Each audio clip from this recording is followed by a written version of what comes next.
Mir s vama. Spremit ću kamperski ili za ovaj slučaj ću ga nazvati samački pirinač. Za ovo jelo je najbolji pirinač koji imate u kući ili pri ruci. Odnos pirinča i vode je 1:2. Priprema je toliko jednostavna da ne znam zašto se kaže prost ko pasulj, a ne prost ko pirinač.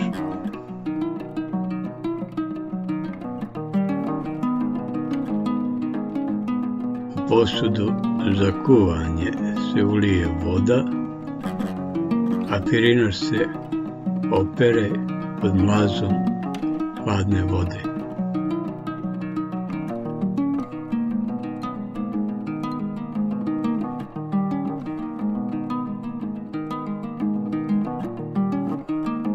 Stavi se na vatru i promiješa. Oklopi se i kuva dok voda proključa. Otvori se limenka gulaša, ovo je ragu, sipa se u pirinač i dobro promiješa.